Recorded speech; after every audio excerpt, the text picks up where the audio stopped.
Seigneur, nous sommes là ce matin parce que tu nous as appelés à toi. Nous sommes là par amour que toi tu as d'abord manifesté. Nous sommes là parce que nous avons reconnu en nous, Seigneur, que notre vie n'aura aucun sens si ce n'est le sens que tu remets. Nous sommes là parce que nous sommes témoins. Nous avons reçu un jour une parole qui nous a convaincus que tu es la source de vie. Nous sommes là parce que, Seigneur, aucun ne nous est pris en charge comme toi tu le fais, Seigneur. Par reconnaissance, Seigneur, nous élevons le fruit de nos lèvres pour te dire combien tu es grand, combien tu es précieux, combien tu es merveilleux. Chaque jour, Seigneur, nous ne dépendons que de toi.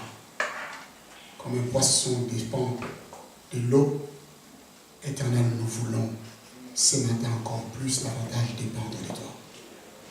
Alors nous te prions, Seigneur, mets la lumière dans ta parole pour qu'elle vienne nous éclairer et surtout éclairer nos ténèbres.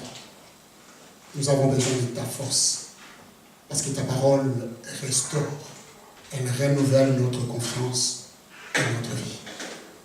Tout ce que tu dois, Seigneur, notre Dieu qui est venu ce matin, ce n'est pas pour un homme qu'ils sont venus, mais c'est parce qu'ils ont reconnu dans leur cœur Jésus-Christ comme étant Seigneur et Sauveur, et parce qu'ils ont confessé ce nom. Et voilà pourquoi ils peuvent témoigner, Seigneur, que tu vis et tu agis encore. Fais de nous, Seigneur, cette maison. Fais de nous, Seigneur, cette parcelle que tu considères que tous ensemble ici, nous sommes brebis, Seigneur, les troupeaux de ton pâturage. Car la Bible dit, Seigneur, ceux qui sont de toi, écoute ta parole. Et là où tu es, là aussi sera ton serviteur. Seigneur, c'est la raison qui a fait que nous soyons là ce matin. Et c'est là dans le nom de Jésus. Ainsi nous avons prié. Amen. Amen. Alléluia. Amen. Je voudrais vraiment que nous puissions acclamer le Seigneur.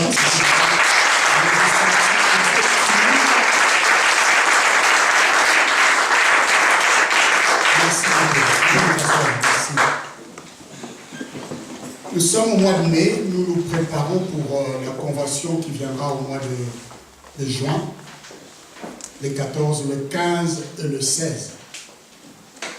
C'est une convention annuelle que nous faisons toutes les années, qui sera sur le thème du Saint-Esprit. Vous verrez le Saint-Esprit descendre sur vous. C'est un thème qui va nous porter tous. Et pour préparer cet événement qui viendra par la suite, qui sera suivi de plusieurs des autres événements que nous connaissons tous, il nous faut aussi spirituellement que nous soyons équipés et préparés.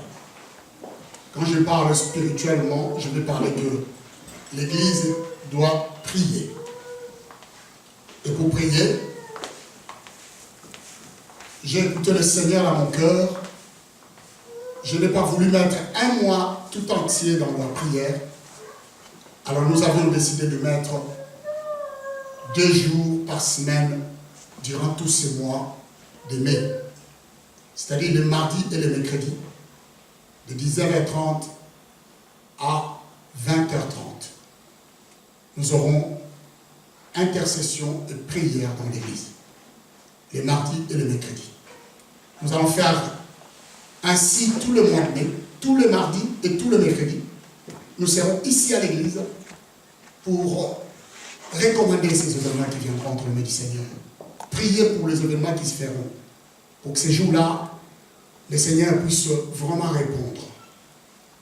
Et j'invite l'église de prendre en considération cela. Parce qu'on n'a jamais de victoire sans combattre. Alléluia. Quand vous voulez avoir des victoires, il faut combattre. On n'a jamais reçu un résultat sans travailler.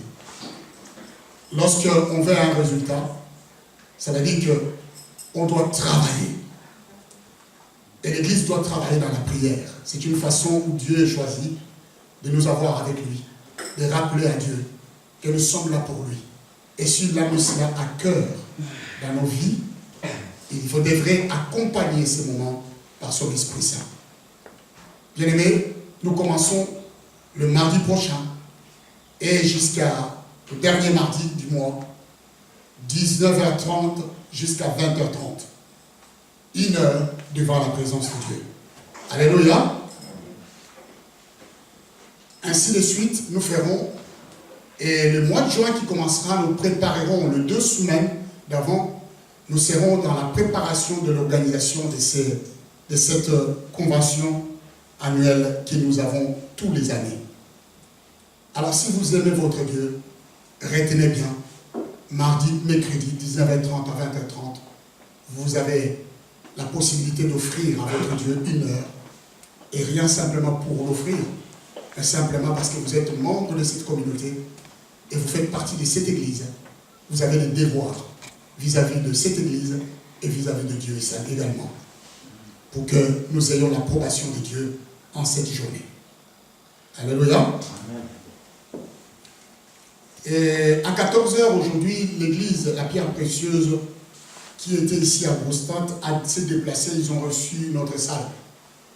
La salle se trouve sur la rue Lanzer, je crois, dans le bâtiment où se trouve, à côté de la gare, le bâtiment qui se trouve, le centre sportif, qui est là. Ils vont inaugurer cette salle. Ils ont mis la prière à 14h. Donc, de 14h à 17h. Vous êtes tous invités. Moi, j'essaierai tout à l'heure, après le culte, j'irai.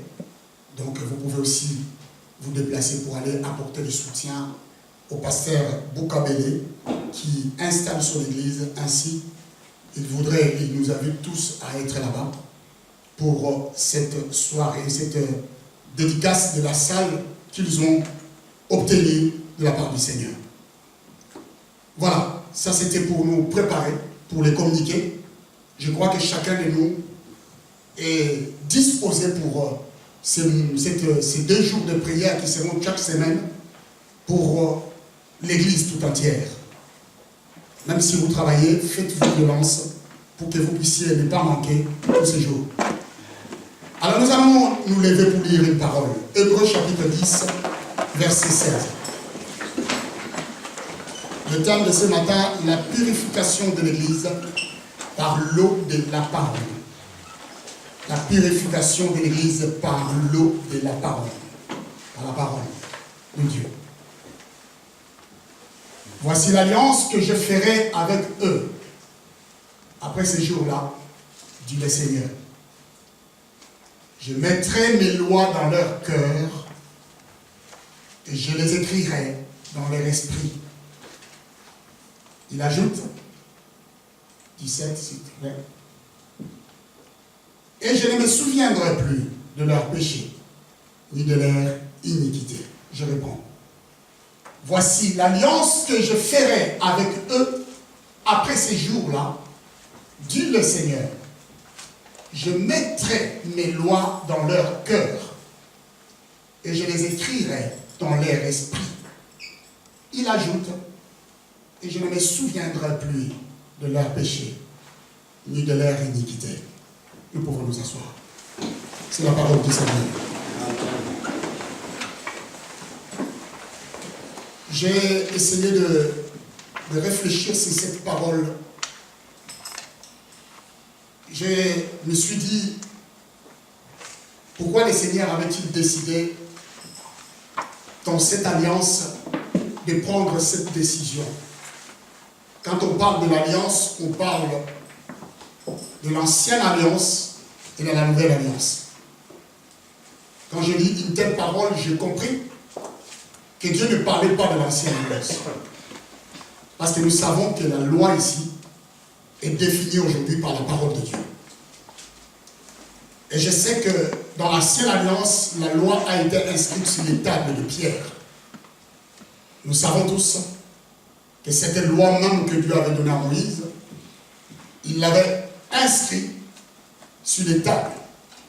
Elle était définie comme étant les 10 commandements. Et par la suite, Dieu a dû donner à Moïse dans son cœur les lois pour Israël. Mais ce qui est que je sais, que Israël ne connaissait pas, n'avait pas vraiment profondément la connaissance de cette loi. Il a fallu lui rappeler cette loi à tout moment. Voilà pourquoi Moïse avait fait des concessions en faisant des lois par rapport aux situations, aux événements qui pouvaient se présenter parmi Israël. Il y a plusieurs lois qui ont été faites par Moïse, parce que quand un événement se faisait, Moïse lisait cette loi pour rappeler aux enfants d'Israël que telle loi qui a été lue condamnait la cause ou les problèmes. Comme par exemple, celui qui pêche mourra. Et nous avions aujourd'hui la grâce de ne pas voir ces choses-là. Mais dans l'ancienne alliance, eux, ils avaient l'opportunité de le voir. Parce que quelqu'un qui commettait le péché, on les lapidait. Alléluia. Il mourait devant le peuple. Il mourait. Parce que c'était une loi qui a été dite. Alors, je me suis dit que Dieu va en lui-même réfléchir. Parce que le fait de rappeler le peuple la loi ne suffisait pas. Parce que quand on rappelle quelque chose, il arrive des fois qu'on peut l'oublier. Parce que cette chose ne fait pas partie de nous. Ça fait partie d'un rappel de quelqu'un. Je peux prendre et je l'oublie. Mais Dieu va choisir un moyen pour que son peuple ne puisse plus oublier sa loi. Il décide, là il parle, en disant, voici l'alliance que je ferai avec eux. Quand il parle d'eux, il parle du peuple, il parle de toi, il parle de moi, il parle de l'Église universelle, de tous ceux et celles qui ont confessé Jésus-Christ comme Seigneur et Sauveur, ceux qui s'approchent de lui, ceux qui veulent le suivre et devenir les disciples. Après ces jours-là, dit le Seigneur, je mettrai mes lois dans leur cœur. Quand on dit mettre les lois, Dieu veut que la personne qui les connaît, qui les confesse, puisse devenir lui-même, disons, si je vais le parler simplement, qu'il puisse devenir la Bible. Alléluia. Amen. Qu'il puisse devenir les tables de la loi. Que la personne qui reçoit le Seigneur, qu'on puisse plus lui dire ou lui dicter, mais il doit lui-même être la loi, parce que cette loi sera mise dans le cœur. Le cœur est attaché au corps, le cœur est attaché à la personne. Aujourd'hui, nous voyons que beaucoup de gens s'expriment selon le cœur. Quand ils parlent, ils vont dire que nous parlons selon le cœur. Mais Dieu dit, je ne mettrai pas seulement dans le cœur cette loi, parce qu'il voudrait que son peuple puisse se rappeler de cette loi. Si Dieu s'est donné la peine de ne plus laisser la loi sur les tables de pierre et de les mettre dans le cœur, parce il sait que dans le cœur d'une personne, il peut parler, il peut communiquer, il peut rappeler à la personne cette parole, cette loi qui lui permettra de pouvoir se sauver dans des situations les plus difficiles, ou pouvoir remporter la victoire devant une chose, devant une situation. Alors il a trouvé la solution en disant, si je mets cette loi dans le cœur, je ne laisserai pas dans le cœur, simplement comme un dépôt, mais je vais l'inscrire dans son esprit. Ici c'est une harmonie qui se fait entre le cœur et l'esprit. La loi sur le cœur ne suffit pas. Mais la même loi qui est déposée sur le cœur doit être inscrite dans l'esprit. Parce que très important, l'esprit est celui qui vient nous rappeler cette loi qui est dans le cœur. Alléluia. Il l'inscrit avec son encre. Dieu veut que son peuple puisse lui entendre dans le cœur. Que son peuple puisse le sentir, attendre la parole de Dieu dans le cœur. Voilà pourquoi Dieu lui-même décide de mettre cette loi. Aujourd'hui, nous sommes des personnes qui devront entendre la parole de Dieu dans le cœur. Alléluia. Pourquoi je vous parle de cela? Parce que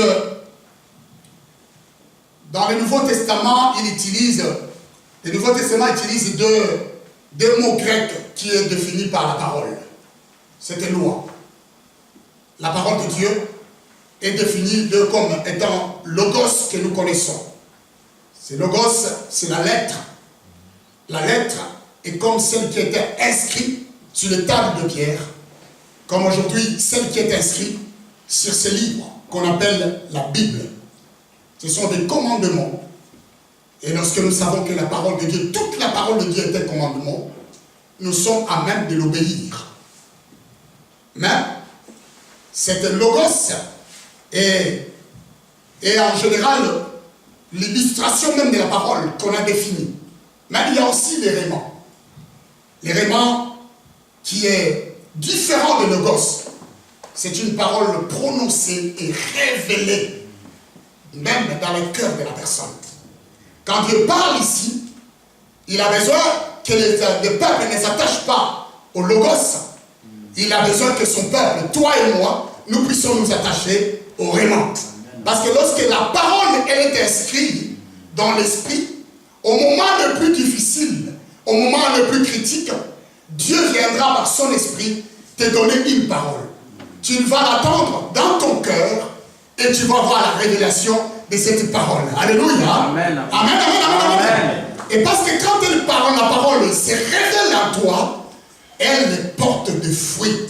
Parce qu'elle ne sera pas une parole qui sera révélée dans toute une assemblée, mais c'est une parole personnelle que Dieu te donne, qui te concerne et qui te regarde toi, pas un autre. Or, toutes les paroles peuvent être liées. Mais quand une parole est vraiment et les révélée, elle touche même la personnalité de la personne. La personne sait, la personne reçoit la conviction que cette parole n'est pas donnée pour son voisin, mais cette parole est donnée pour lui. Alléluia. Est-ce que nous pouvons acclamer le Seigneur s'il vous plaît? Oui. Je disais que la parole, le réma, fait allusion à cette parole révélée et prononcée. Nous allons considérer d'abord ces versets de Matthieu, chapitre 4, verset 4. Merci mon frère. Nous lirons quelques versets. Vous comprenez, vous comprendrez là.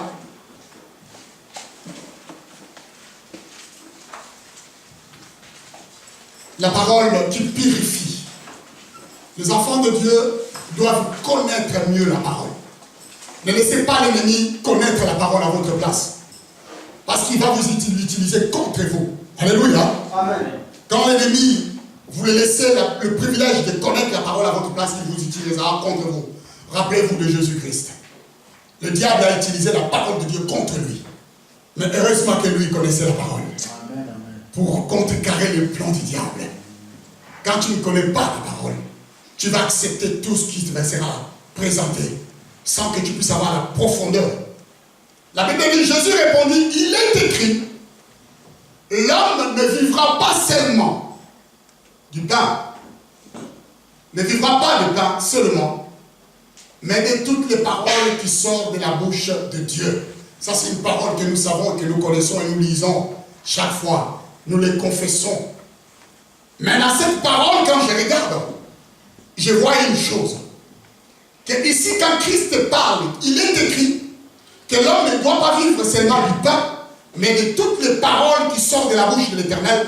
Les mots parole ici ne signifient pas logos. Jésus ne parle pas que l'homme doit vivre en regardant sur la Bible. Mais Jésus parle d'une parole qui doit sortir de la bouche de Dieu. Une parole que l'homme reçoit. Une parole qu'il reçoit par son esprit. C'est cette parole qui donne vie. La parole, quand elle est logos, elle ne donne pas la vie. Mais quand elle est révélée, elle donne, elle touche même l'intimité de la personne qui l'a reçue. Alléluia. Amen, amen, amen, amen. La parole de Dieu, ici qui est définie, n'est pas logos. Mais, quand nous affirmons que la Bible est une parole de Dieu, si nous disons cela, que cette parole est la parole de Dieu, nous ne parlons pas d'une parole réman. Nous disons dans la forme que c'est la loi, c'est une parole que Dieu a faite. Voilà pourquoi si elle était la parole de Dieu, réman, elle ne devrait pas être dans les mains de tous les sorciers et les magiciens. Alléluia. Est-ce que vous êtes avec moi? Amen. Mais quand elle est logos, cette parole, la Bible, n'importe qui peut la toucher. N'importe qui peut l'approcher. N'importe qui peut la garder. Il y a même des gens qui peuvent les mettre sous les lits. Il y a même des sorciers qui font des incantations au travers de cette parole pour essayer de maudire. Il y a des gens qui veulent toucher juste pour faire genre qu'ils ont la parole de Dieu. Alléluia. Amen. Mais cette parole, en étant ainsi, elle est morte. Elle ne produit pas la vie. Vous êtes avec moi? Amen. Parce que quand elle produit la vie, si je la touche, elle doit me changer. Alléluia. Amen. Vous savez, quand la vie vient là où il y a la mort, la vie donne la vie aux morts. Rappelez-vous de grotte où Élisée a été enterré. Quand un soldat a été enterré dedans, la Bible dit que son corps a touché les ossements. Comme dans cette grotte, il y avait tellement de vie. Lorsqu'il a touché le corps d'Élisée, la Bible dit que les morts sont revenus à la vie. Alléluia. Amen. Amen, amen, amen, amen, amen.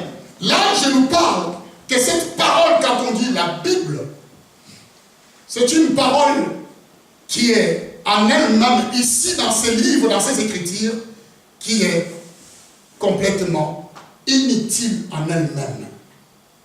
Parce que les voleurs lisent la Bible.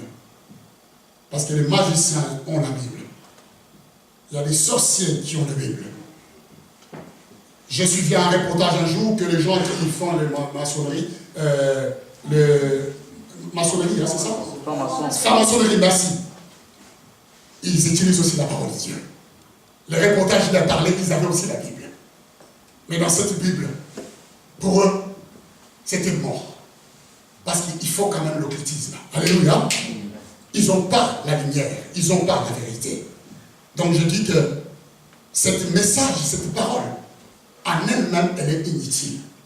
Voilà pourquoi, parce que la parole en elle-même est inutile, Dieu va prendre une décision en disant, en ces jours-là, je mettrai mes lois, pas dans un livre seulement, parce qu'autrefois je l'ai mis dans un livre, mais je les mettrai dans leur cœur.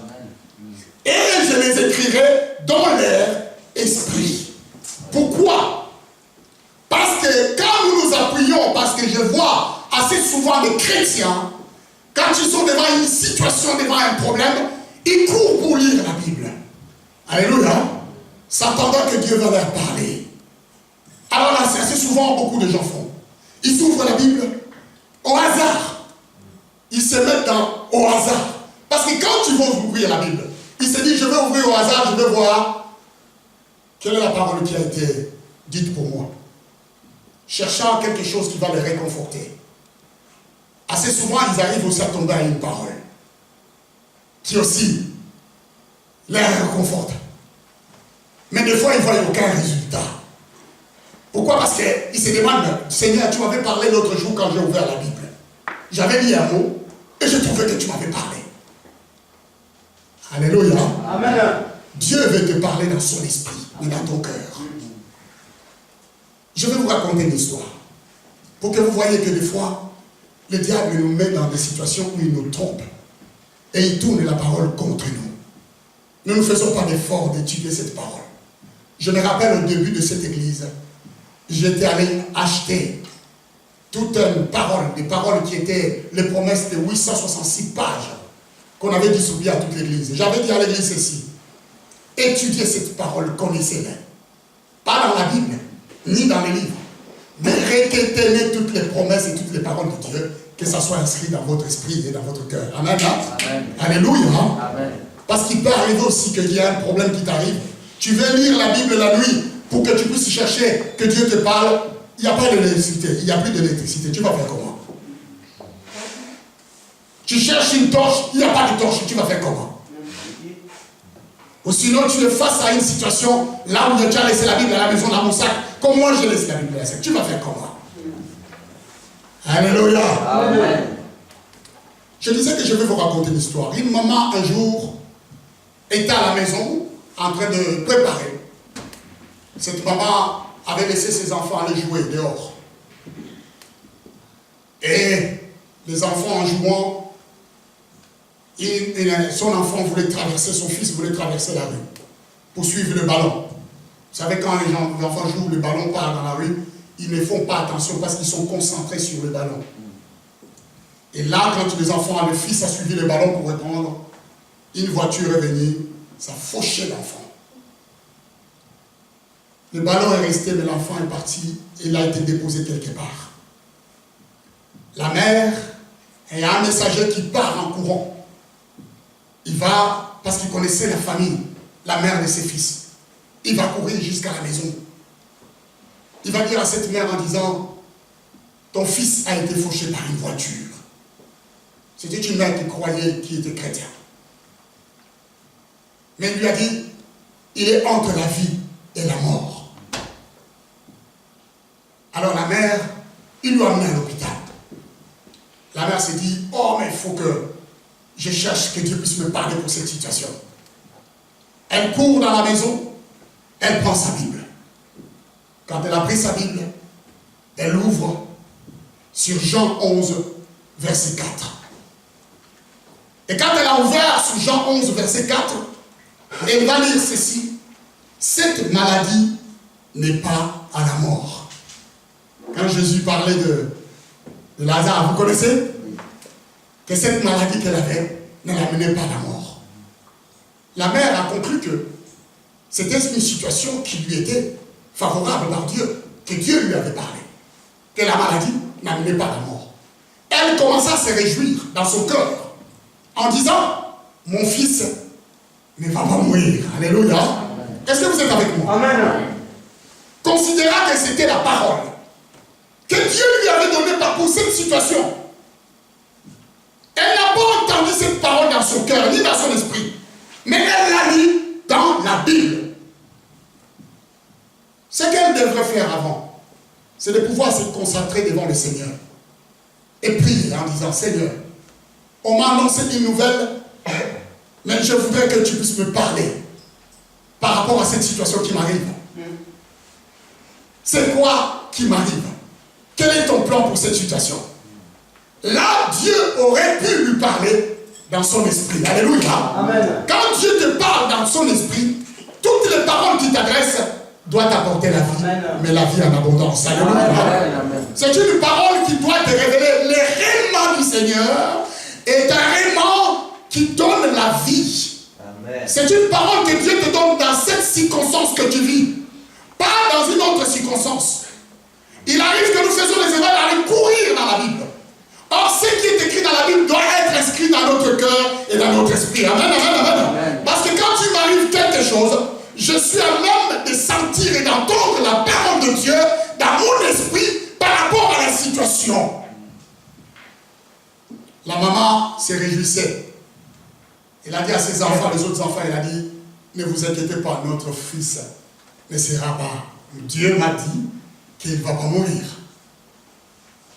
Et elle est partie à l'hôpital rassurante. Elle arrive à l'hôpital, elle tombe sur un infirmier qui lui dit, votre fils est mort. Est-ce que vous êtes avec moi? Amen. Amen. Elle était confuse. Elle s'est dit, non, ce n'est pas possible. Mon fils ne peut pas mourir. L'infirmière lui a dit, mais pourquoi? Elle a répondu, j'ai lu dans la parole de Dieu que la maladie n'amenait pas à la mort. J'ai lu. Mais je vais vous dire une chose, quand cette femme a lu dans la parole qu'elle avait lue était réellement la parole de Dieu. Mais elle était logos. Amen. Elle ne lui a pas été révélée dans son cœur et dans son esprit. La parole qui devrait faire l'effet est une parole qui est révélée dans le cœur et dans l'esprit. Quand tu reçois une telle parole, tu dois avoir la conviction que Dieu t'a parlé personnellement pour cette situation. La parole même qu'elle avait saisie était morte parce qu'elle n'a pas donné la vie. Non simplement cette femme, ni à l'enfant qui avait été fauché. Alléluia. Amen, amen, amen. Amen. Voyez-vous que, bien aimé, si je nous parle ce matin, parce que c'est l'erreur de beaucoup de chrétiens, Attention. Dieu dit, en ces jours-là, je vais établir une alliance où j'écrirai, je mettrai même mes lois dans leur cœur et je les inscrirai dans leur esprit. Un jour, j'ai vu une personne qu'on avait demandé à ce qu'il puisse prêcher. J'étais arrivé, c'était à l'église lorsque j'étais à Paris. Ce matin-là, j'arrive à l'église, Dieu me dit, mais parle dans mon cœur en disant, ce n'est pas toi qui prêches, mais c'est telle personne qui va prêcher. Je pose la question, je dis, Seigneur, es-tu sûr? Il a dit, oui, je suis sûr et je suis avec lui. Et vraiment, il va parler. Dis-lui que c'est lui qui va prêcher. Je me lève, je vais voir le frère, je lui dis, écoute mon frère, c'est toi qui vas prêcher. Le frère m'a dit, mais pasteur, vous êtes sûr? Je dis, oui, tu es sûr.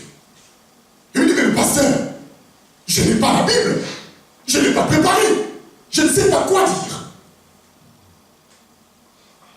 Je lui ai posé la question en disant, ta Bible, elle se trouve où? Elle me dit, mais elle est à la maison. Je lui repose encore la question pour la deuxième fois. Ta Bible se trouve où? Il me dit, mais à la maison. Alors je lui dis, mais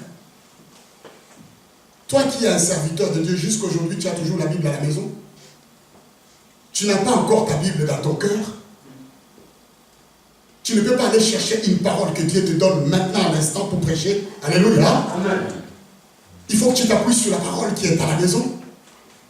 Maintenant, comment tu vas faire pour parler au peuple de Dieu? Parce que Dieu m'a dit que c'est toi qui dois prêcher. Il me dit, je ne sais pas quoi dire. Je lui dis, est-ce que tu as confiance au Seigneur? Il me dit oui. Est-ce que tu as le Saint-Esprit? Il me dit oui. Alors je lui dis, si tu as confiance en Dieu et tu as le Saint-Esprit, passe devant. Attends-toi à Dieu. Et même si tu vas prêcher 2 minutes ou 3 minutes, mais fais confiance à Dieu. Amen. Mais écoute surtout l'Esprit qui te parle. Oh, pasteur, ils vont rigoler. Les gens, ils vont rigoler. Mon ministère est en jeu. Pourquoi tu me fais ça? Normalement, on prévient quelqu'un à 24 heures. Normalement, tu devrais me dire 1 semaine à l'avance. Mais pourquoi aujourd'hui tu me dis, tu me fais ça, pasteur? Est-ce que tu tiens vraiment que je puisse faire un massacre devant? Alléluia. Amen. Nous devions nous préparer tous les jours de notre vie. Amen. Amen. Amen. Amen. Les jours du Seigneur, la Bible dit, c'est comme un jour de voleur. Quand le Seigneur viendra, on ne sait pas à quel moment et comment. Si toi tu veux que Dieu te donne 1 semaine pour te préparer, tu seras surpris. Amen, amen, amen. J'ai appelé le frère, j'ai imposé mes mains, j'ai prié pour lui. Ça lui a donné confiance. Avant de passer, il me dit, pasteur, je crois que je vais prier, prêcher juste pendant 15 minutes. Je dis, ok. Que Dieu soit avec toi, mais moi j'ai confiance que les 15 minutes qu'il va utiliser, que Dieu va t'utiliser, la parole que tu parleras est une parole qui fera du bien à son peuple. Le frère est passé devant. Au moment où il est passé devant, il a pris le micro, il est resté 5 minutes. Sans parler. Et tout le monde le regardait comme vous. Vous me regardez là. Les gens commencent à se regarder, vous savez les gens comment ils sont. Il dit, bon, aujourd'hui on verra ce qui va se passer aujourd'hui. On va attendre. Le frère, il dit, quelqu'un a la Bible? On lui ramène la Bible. Il commence à tourner les pages. Il a tourné les pages, il a tourné les pages. Il regarde ça, il a tourné les pages. Il s'est passé 1 demi-heure. Le frère a commencé à transpirer. Il me regarde. Je le regarde, je fais. Moi je dis, ah, c'est pas mon problème ici. Moi, on m'a dit de ne pas passer, je ne passe pas. À un certain moment, il attend une voix dans son cœur. Il se rappelle d'un verset. Dieu va mettre en lumière un verset. Je le vois prendre la Bible et fermer. Il met la Bible à côté. Moi je dis, ça y est, c'est parti. Il dit, prenez votre Bible dans tel passage. On a pris la Bible sur ces passages. Le frère a commencé à parler. La parole a commencé à couler. La parole a commencé à couler. La chose qui était pour 15 minutes, il a commencé à passer une demi-heure. Je regardais la montre, la parole a passé 3 quarts d'heure. Je regardais la montre, la parole est passée au bout d'une heure. Je regardais la montre, ça commençait à couler, ça commençait à couler, ça commençait à couler. J'ai fait une feuille, je dis, il faut que je l'arrête, je l'attrape. Je marque un mot, je passe. Je dis au frère, passe-les devant. Et le frère est passé, il lui a déposé. Il lui a dit, non, tu as dépassé le temps là, ça va, ça suffit. Le frère s'est arrêté. Mais ce que je peux vous dire, la parole qu'il a prêchée, il ne s'attendait pas qu'un jour, il allait révéler une telle profondeur de la parole. Amen. Là, ce n'était pas le logos, parce que des fois on fait confiance à logos, mais c'était les règlements que Dieu lui avait donnés. Amen. Pas une parole qu'il avait lue en l'instant, mais c'est une parole que Dieu avait inscrite dans son cœur, mais que Dieu a fait surgir, en fait qu'il puisse se rappeler à ces moments-là, pour cette circonstance. Mais je peux vous dire, c'était une parole de repentance. Ce jour-là, toute l'église s'est repentie, parce qu'ils avaient besoin de cela. Tout le monde est passé devant, et toute personne pleurait à cause de la parole. La parole vraiment qu'elle avait reçue avait donné la vie, mais la vie en abondance dans l'église. Est-ce que nous pouvons acclamer le Seigneur?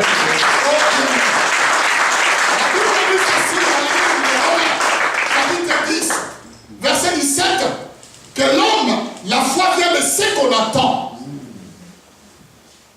Et ce qu'on attend doit venir de la parole de Dieu. Ce qui produit la foi est une parole qui est révélée pour la personne. Ce n'est pas une parole qu'on a lue dans la Bible. Parce que sinon, tout le monde qui lit la Bible aurait déjà eu la foi. Alléluia. Amen. Sinon, ça sera pour les cas aussi pour les sorciers. Parce qu'ils lisent la Bible. Mais ils n'ont jamais de foi. Ou des voleurs, ou des méchants, ou qui que ce soit. Ils lisent la parole. Mais ils n'ont jamais la foi. Alléluia. Amen. Mais quand on lit, on reçoit une parole de la part du Seigneur. Dans l'esprit, cette parole, on la comprend d'une autre façon. On la comprend d'une autre manière. On se saisit de cette parole parce que ça n'appartient pas à un autre. Mais c'est ta parole, une parole qui t'a été adressée. Personnellement, Dieu va parler. Comme par exemple, si on prend le livre de Jean chapitre 3, verset 10, qu'on connaît, que tout le monde lit. Dieu a tant aimé le monde qu'il a donné son Fils unique, afin que quiconque croise en lui ne périsse point, mais qu'il ait la vie éternelle. Cette parole est le logos. Mais le jour où elle devient vraiment pour moi, je la comprends différemment. Alléluia.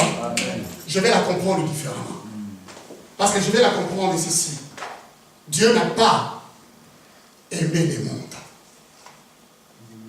Le monde, c'est beaucoup de gens. On se met dans le monde, on se met dans les cas de tout le monde. Parce que les gens aujourd'hui veulent vivre comme tout le monde. Ils veulent faire les choses comme tout le monde. Je nous dis souvent, nous ne sommes pas tout le monde. Nous sommes des enfants de Dieu. Amen. Nous sommes des héritiers et co-héritiers de Christ. Amen. Dieu prend le soin de parler personnellement à chacun de nous.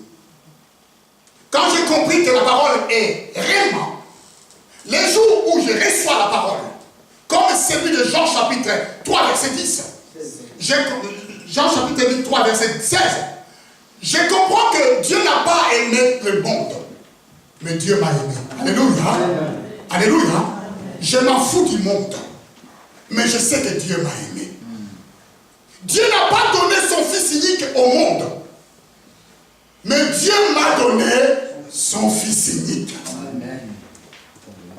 Afin que quiconque croit, non, ce n'est pas quiconque qui va croire. C'est pas pour que moi je croie. Et que je ne périsse pas. Mais que je puisse avoir la vie éternelle. Amen, amen. Alléluia. Amen. Quand cette parole se révèle à toi comme étant vraiment, tu ne vas plus mettre tout le monde dans le même sac. Ça veut dire que quand j'ai compris que c'est moi qui devrais croire, qu'il neige, qu'il pleuve, qu'il vente, qu'il fasse quoi que ce soit, je suis à l'église. Là où la parole de Dieu est prêchée. Alléluia. Parce que Dieu m'a parlé personnellement. Je viens à l'église pas pour le monde. Mais je viens à l'église parce que Dieu m'a affranchi. Alléluia. J'ai compris que Dieu m'a aimé. Si les autres ne sont pas aimés, c'est leur problème. Si les autres sont aimés différemment, c'est leur problème. Mais parce que Dieu m'a aimé, je fais quoi? Je l'adore. Alléluia. Amen. Je ne vais pas l'adorer parce que les autres l'adorent. Mais je vais l'adorer parce qu'il m'a aimé. On ne va pas me forcer à l'adorer. Mais on ne va pas me dire de l'adorer. Mais je l'adore parce que je sais que sa parole est vivante dans mon cœur. Et cette parole m'a parlé personnellement. Dieu m'a aimé. Il m'a donné Jésus-Christ pour que je ne périsse pas, mais que je puisse avoir la vie éternelle. La vie éternelle, je ne le vois pas pour les autres. Mais la vie éternelle, je le vois personnellement pour moi. Alléluia. Et si je sais que j'ai la vie, j'exprime la vie. Là où il y a la vie s'exprime. Est-ce que vous êtes avec moi? Amen, amen. Est-ce que nous pouvons acclamer le Seigneur?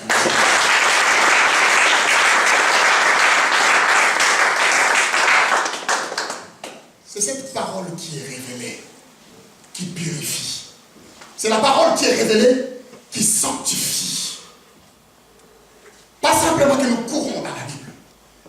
Je n'ai pas dit que la Bible n'est pas la parole de Dieu. Mais elle est la parole de Dieu écrite. En elle-même, elle est inutile. Mais ce qui est écrit ici doit être inscrit dans mon esprit. Est-ce que vous êtes avec moi? Amen. Doit être connu dans mon cœur. Parce que Dieu va puiser pour te rappeler une parole dans l'esprit. Il doit puiser dans ton cœur. Et s'il vient dans le cœur et ne trouve rien du tout, qu'est-ce que tu veux qu'il te donne dans les situations où tu traverses une parole qui va te réconforter? Ah, tu vas faire comme cette mère. Tu vas aller ouvrir la Bible et tu vas chercher une parole qui va te faire du bien. Il y a même des gens qui vivent dans le péché, qui, à un certain moment, pour consoler leur conscience, ils vont faire quoi? Ils vont chercher une parole. Même si tombe sur une parole, logos qui n'a pas, répands-toi. Ils ferment la Bible et disent, ah, ça c'est pas fait pour moi.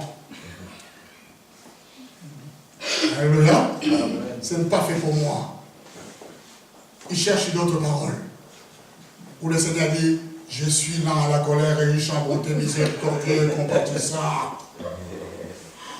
Je te pardonne, je suis amour. Et quand tu lis des paroles comme ça qui marquent, je suis amour, j'ai pardonné ton péché, j'ai pris ton péché sur la croix. Alors il dit, ah ouais. Donc Jésus a déjà pris mon péché, même si je suis en train de commettre maintenant, je vais continuer, il a déjà pris mon péché. Mais il est toujours dans la mort. Parce que ce qu'il a reçu est mort. Alléluia. Amen. Mais quand Dieu le révèle dans son esprit, un jour j'ai dit à mon frère Gérard, je dis, quelqu'un t'a fait du mal. Celui qui te fait du mal a fait du mal à Dieu. Si quelqu'un te fait du mal, ne te venge pas. Parce que tu sais pourquoi? Laisse le Seigneur te venger à ta place. Amen. Parce que Dieu sait s'occuper de la conscience d'une personne. Quand Dieu te prend dans ta conscience et commence à te parler, tu ne vas pas trouver le sommeil. Tu préféreras avoir des problèmes avec un homme, mais qu'avec Dieu. Parce que tu vas commencer à faire des cauchemars la nuit. Et tu vas commencer à sursauter la nuit sans que personne ne te réveille. Parce que Dieu est en train de te reprocher de ce que tu avais fait. Amen, amen, amen, amen, amen. Alléluia. Amen. Je vous parle que Dieu a dit, en ces temps-là, je mettrai mes lois dans leur cœur et je les inscrirai dans leur esprit. Amen. Je ne me souviendrai plus de leurs péchés, ni de leur iniquité. Quand Dieu dit te pardonne, quand Dieu dit te pardonne, tu dois l'entendre dans ton cœur. fils. Quand Dieu te parle dans son cœur qu'il t'a pardonné, c'est que tu as reçu le pardon. Alléluia. Tant que Dieu ne t'a pas parlé et tu n'as pas reçu cette révélation, il est nécessaire aussi que tu confesses et tu continues à demander pardon jusqu'à ce qu'il puisse te révéler qu'il t'a pardonné. Il nous a donné un autre exemple dans la parole de Dieu. Un jour, Pierre se met devant le Seigneur. Il prend engagement en disant, Seigneur, moi j'ai décidé de te suivre partout. Alors le Seigneur lui dit, Pierre, tu ne sais pas ce que tu es en train de dire. Il dit, moi je ne permettrai jamais qu'on puisse t'arrêter, qu'on puisse t'attraper. Moi, Pierre, en tant que vivant, je ne permettrai jamais que quelqu'un vienne t'embêter, Seigneur. Le Seigneur lui regarde, il lui dit, il est comme tous les Juifs. Ils connaissent la loi, mais simplement, mais la loi logos, ça envoie la révélation. Il récite les sourates. Je ne sais pas si chez Jésus c'est les sourates ou les versets, je ne sais pas. Il cite une sourate tous les jours, mais cette parole est seulement logos, sans la révélation. Si cette parole qu'ils avaient reçue à Moïse était la révélation, Dieu n'allait pas envoyer Jésus-Christ. Amen. Mais Dieu a envoyé Jésus-Christ pour qu'il puisse entendre la parole. Dieu lui a parlé personnellement. Mais ils ont fermé leurs oreilles, ils ont fermé leur cœur et fermé leurs oreilles pour ne pas écouter cela. Et ils s'appuyaient sur la loi. Nous avons un père, Abraham comme père. Jésus a regardé Pierre et lui a dit, tu sais, Pierre, je vais te dire une chose. Avant le chant des coqs, quand tu entendras le chant des coqs chanter, tu te verras déjà que tu m'as réuni 3 fois. Pierre devrait se dire, mais il n'y a pas de ferme par ici, qu'est-ce qu'il parle là? Moi je ne parle que je vais le soutenir, lui il est en train de me dire les coqs où? Il faut que je me balade avec un coq ou quoi? Mais non, Pierre a oublié. Ils ont continué la mission, ils sont partis. Les jours qui sont arrêtés, le jour arrivé, ils étaient au mont d'Olivier. Et là, quelqu'un va venir pour trahir Jésus. Pierre va prendre son épée, comme c'était quelqu'un de bien, quelqu'un qui était fort, il va se dire, je vais défendre mon Seigneur. Ça, c'est très important. Un jour, je vous parlerai de ces secrets-là. Comment défendre son leader ou son prophète. Au lieu de tuer ton prophète, tu dois le défendre. Ça, c'est notre enseignement que je prendrai. Mais je vous parle de la parole qui purifie, qui est révélée. Alors, Pierre va couper l'oreille. Le Seigneur va les regarder et dit, mais non, si j'avais besoin des gens qui devraient me défendre, je n'aurais pas besoin de toi, Pierre, tu es tout seul. J'aurais invité tous les anges de mon Père, qui est dans le ciel, tout inarmé, en rappelant que je suis le général des armées. Ils viendront pour combattre. Prends l'oreille, il l'attache, et la personne regarde, il dit, bon, oh, j'ai retrouvé mon oreille, mais ce qui est une chose drôle. Mais cette personne-là qu'on avait collé l'oreille, elle est restée quand même là pour arrêter quand même le Seigneur Jésus. Pour faire son show, quoi. Il n'a même pas dit, ah non, mais écoute, ce gars a collé mon oreille. J'ai fait un miracle même. Il faut que je fasse attention pour ne pas l'attraper. Mais il était parmi les membres, il disait encore, il criait encore, mais viens là, toi, t'es l'escroc. Je dis, mais vous voyez comment les gens sont tellement éloignés. Quand quelqu'un vraiment veut se perdre, il se perd vraiment complètement. Alors la Bible dit que les disciples se sont enfuis. Chacun a fait sa direction. Comme on avait écrit, on touchera les bergers et les brebis sera épargnées. Alléluia. Chacun s'est allé se cacher, loin. Mais Pierre se dit, bon, je vais partir quand même suivre le Seigneur. Il part. Et quand il se présente quelque part, il faisait froid. Les gens disent qu'il faisait froid, ils allumaient un feu. J'imagine que c'était en hiver ou en automne, là où il fait froid, je ne sais pas. Ils ont rattrapé la lumière. Vous savez, on s'est dit, bon, on ne se connaît pas, je vais glisser tout doucement au feu, que je sente la chaleur. Et là, comme nous connaissons, une dame va regarder Pierre et va dire, mais toi tu es intelligent, parmi ses disciples. Pierre va se dire, ah non, mais je ne connais pas ces gars. Ah si, je te connais. Je te connais. tu sers Dieu dans l'église évangélique de l'unité par la foi. Et tu viens voler dans ces magasins, je te connais. Amen. Il y a des gens qui disent, ah non, l'église de l'unité c'est où? Mais c'est lui qui vient tous les jours, Jésus. Chaque jour, Jésus vient dans les magasins, paf, sous la. C'est des professionnels. Je te connais. Je connais pas ces gars. Ah non! La femme insiste.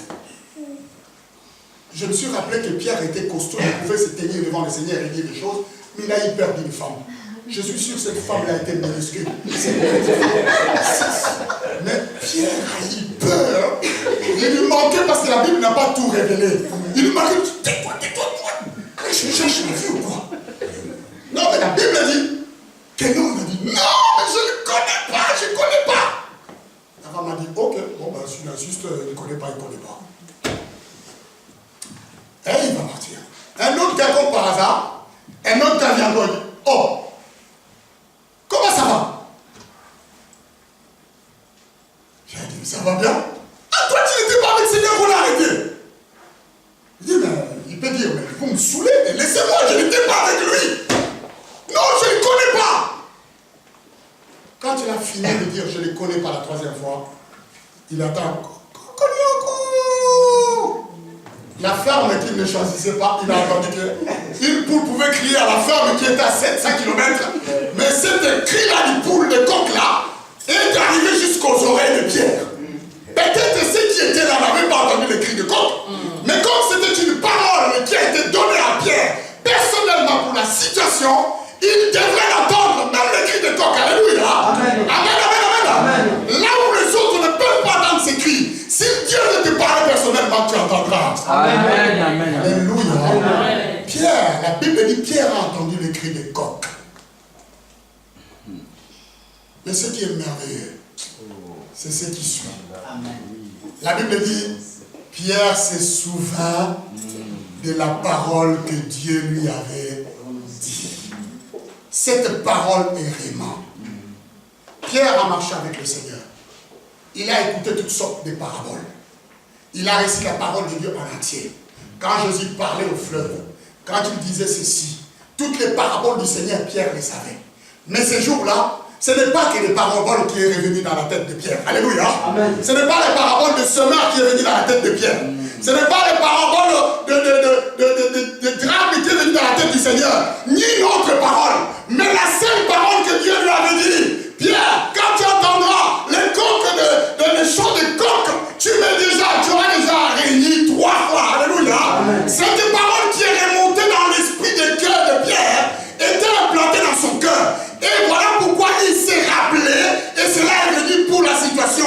Et ça a mis la personne dans une situation de repentance. Alléluia. Amen. Pierre était frappé en disant, aïe, le Seigneur m'avait prévenu. Cette parole est montée. Il s'est rabaissé en disant, pardonne-moi Seigneur. Amen. Tu avais promis que je ne t'avais pas trahi. Amen. Mais je t'ai trahi. Ce n'est pas le parabole du Seigneur qui a fait que Pierre puisse changer. Mais c'est une parole révélée. Ça a apporté la vie. Amen. La Bible dit qu'il partant triste. Et quand il est parti triste, il doit toujours attendre la parole de Dieu qui lui dit, je t'avais prévenu Pierre, que tu les réuniras 3 fois. 3 fois. Ça c'est une parole révélée. L'événement que tu reçois dans l'esprit, Dieu à ce moment-là a planté la parole dans le cœur de Pierre. Et quand la situation est arrivée telle que Dieu l'avait prédit, Pierre s'est rappelé.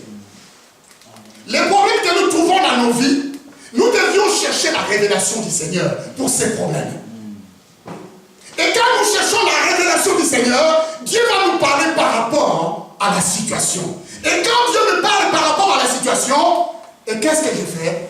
Je reçois. Et je sais que la parole que Dieu va m'adresser va m'apporter la vie, mais la vie en abondance. Et ça réglera mon problème. Amen. Pourquoi aujourd'hui les problèmes ne sont pas réglés dans la vie des enfants de Dieu? Des fois, Dieu peut te parler pour ta situation. Mais quand tu viens regarder dans ton cœur, il ne trouve rien. La Bible dit, je mettrai mes lois dans leur cœur et je les inscrirai dans leur esprit. Jésus n'a pas eu la Bible face au diable. Il était la parole même.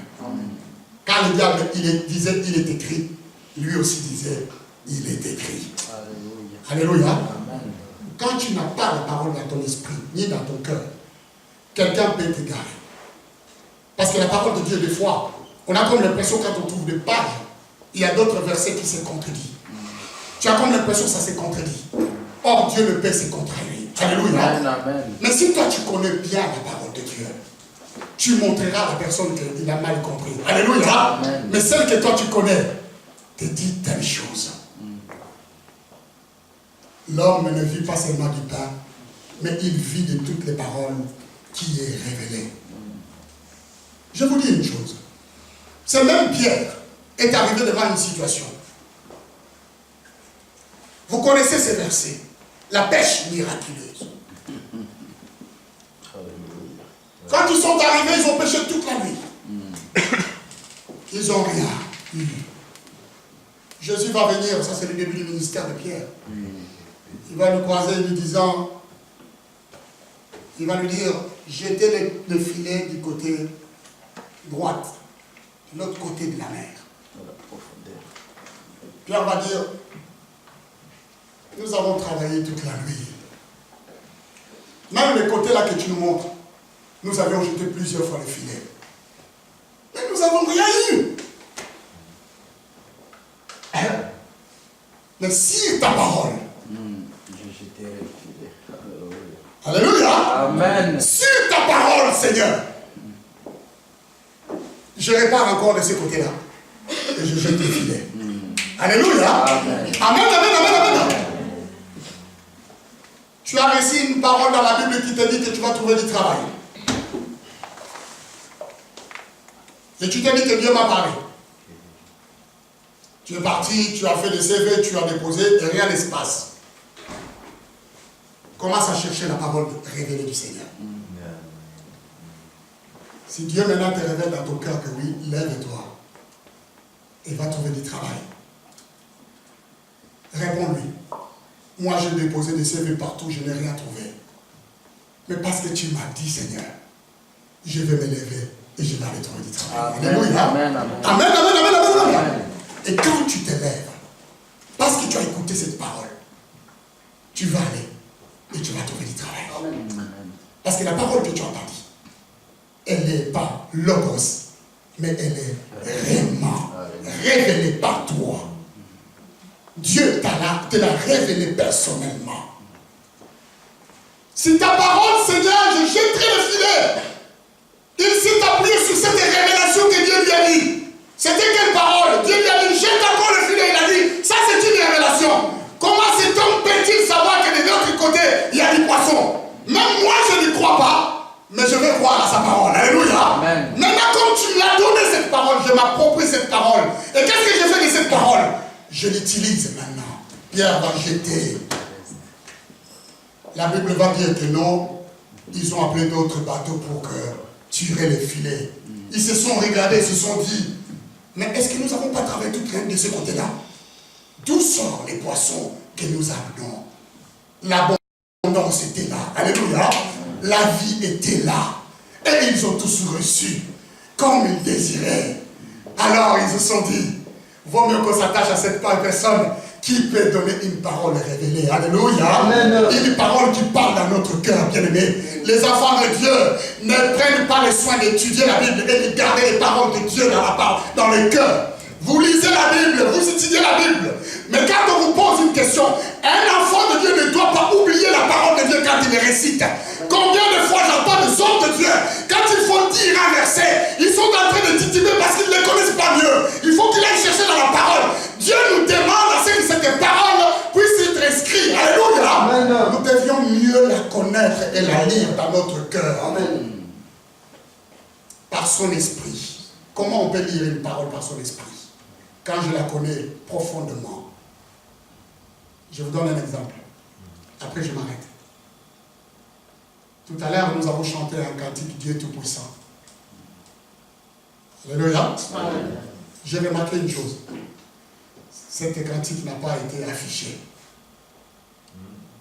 Alléluia. Mais tout le monde l'a chanté. Parce qu'au moment où vous étiez en train de chanter, vous voyez toutes les écritures dans votre esprit de Dieu Tout-Puissant. Amen. Tellement que vous les connaissez dans votre cœur, vous pouvez les lire dans votre esprit.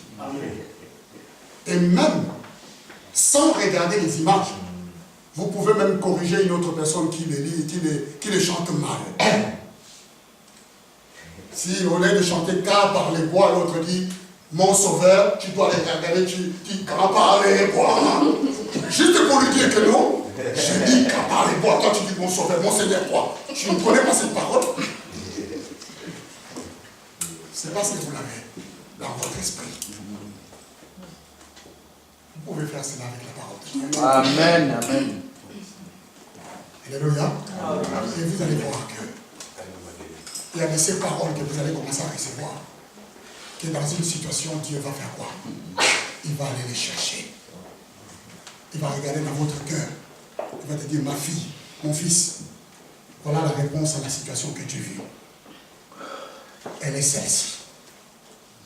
Et là, tu vas dire, waouh, je vis clair. Le Seigneur m'a révélé une pensée impossible.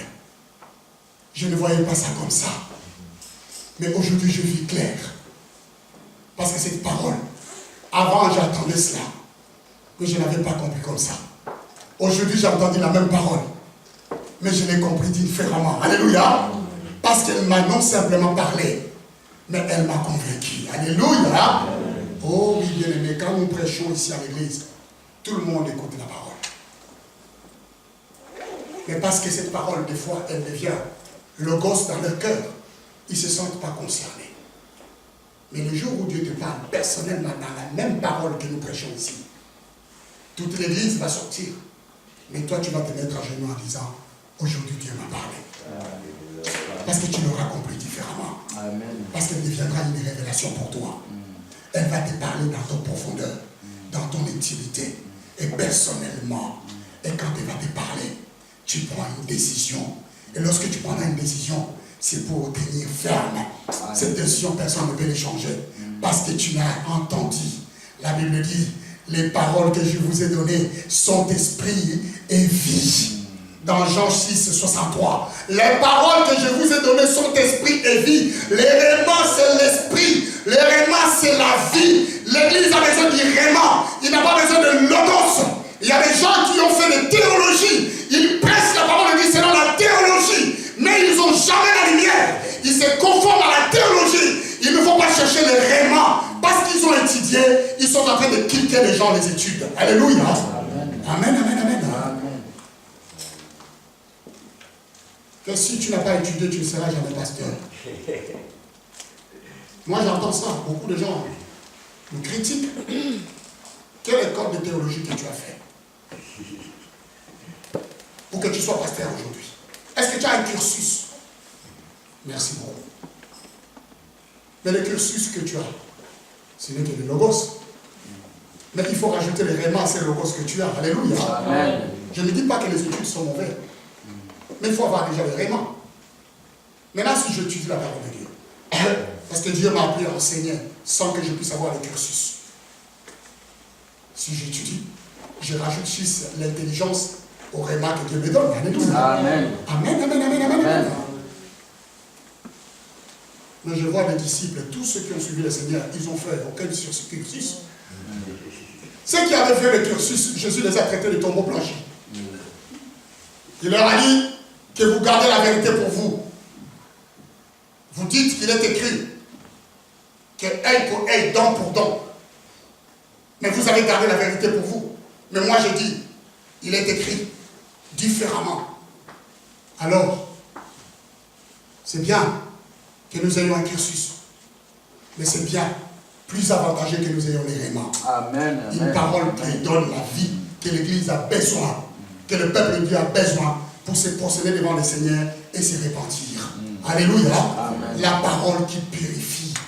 qui sanctifie, qui donne la vie en abondance. C'est celle-là, la parole poussée par l'Esprit, la parole conduite par l'Esprit, appuyée par le Saint-Esprit. Je mettrai mes lois dans vos cœurs et je les réécrirai dans votre esprit. Et quand je prie, je dois prier selon la parole de Dieu.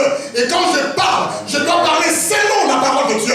Parce que je puise cette parole dans mon esprit et je parle. Et quand je veux parler, ça adoucit le cœur, ça ramène la vie et ça met confiance aux gens. Et les gens peuvent dire, loué soit l'Éternel, car il m'a parlé aujourd'hui.